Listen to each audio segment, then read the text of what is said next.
कारलं म्हटलं की घरातले सगळे नाक मुरडतात का? मग आजचा हा व्हिडिओ शेवटपर्यंत नक्की बघा.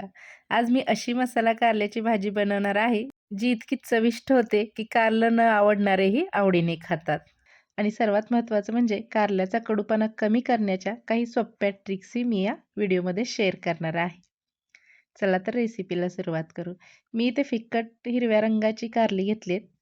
अशी कारली गडद हिरव्या रंगाच्या कारल्यांपेक्षा साधारणपणे कमी कडू असतात. कारल्याची मी थोडी थोडी सालं काढलेली आहेत, पूर्ण नाही. फक्त हलक्या हाताने वरचा खरखरीत जो थर आहे तो थोडासा काढून घेतला आहे. कारल्याच्या थोड्या मोठ्या फोडी केल्या आहेत.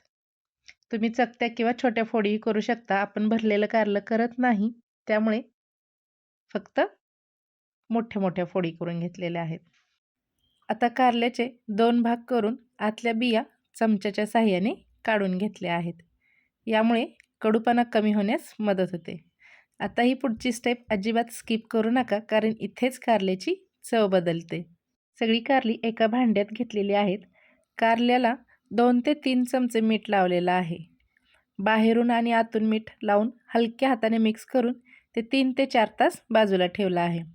तुमच्याकडे सकाळी भाजी बनवायची असेल तर ही प्रोसेस थोडी लाँग होऊ शकते. त्यासाठी आदल्या रात्रीच तुम्ही हे कारल्याला मीठ लावून ठेवू शकता. या भाजीसाठी लागणारी मसाल्याची ग्रेव्हीची रेसिपी माझ्या चॅनलवर आधीच आहे, तीही नक्की पहा. कढईमध्ये 4 चमचे तेल गरम करून त्यात जिरी आणि मोहरी घातलेली आहे. छान जिरी मोहरी तडतडली की मग घालूयात अर्धा चमचा आलं आणि लसणाची पेस्ट घातलेली आहे मी इथे. त्यानंतर 5 ते 6 चमचे भाजलेल्या शेंगदाण्याचा कूट आणि एक मूठभर कोथिंबीर घेऊन मी जाडसर वाटण करून घेतलेलं आहे. वाटण छान मंद गॅसवर परतलं की त्यामध्ये घालू पाव चमचा काळी मिरी पावडर, पाव चमचा हळद आणि मी इथे 2 मोठे चमचे काळा मसाला घातलेला आहे. कांदा लसूण मसालाही घालू शकता. तयार केलेली मसाल्याची ग्रेव्ही 2 मोठे चमचे घालून सगळं छान मिक्स करून घेऊया. यानंतर पाव चमचा चिंचगुळाची चटणी घातली आहे. तुमच्याकडे नसेल तर 2 ते 3 चमचे चिंचेचा कोळ आणि अर्धा चमचा गूळ घालू शकता. चवीनुसार मीठ घालायचं. आता मीठ लावून ठेवलेलं कारलं हलक्या हाताने पिळून त्यातलं पाणी काढून घेतलेलं आहे आणि ते आता आपण कढईमध्ये घालू. हा मसाला कारल्याच्या प्रत्येक तुकड्याला व्यवस्थित लागला पाहिजे, तेव्हाच भाजीची खरी चव येते.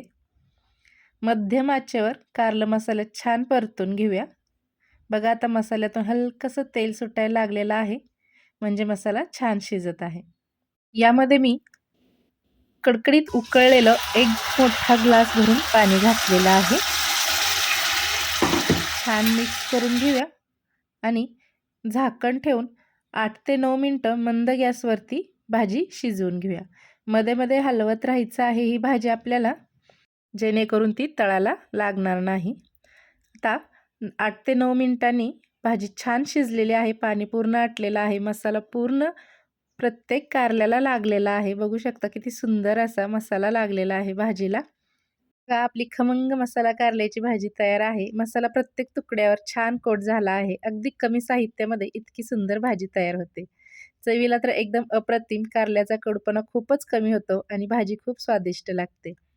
रेसिपी एकदा नक्की करून बघा आणि तुमच्या घरी कारलं आवडलं की नाही ते मला कमेंटमध्ये नक्की सांगा. व्हिडिओ आवडला असेल तर लाईक करा, तुमच्या मित्रमैत्रिणींसोबत शेअर करा आणि अशाच सोप्या चविष्ट रेसिपीसाठी चॅनलला सबस्क्राईब करायला विसरू नका. पुन्हा भेटूया एका नवीन रेसिपीसह. धन्यवाद.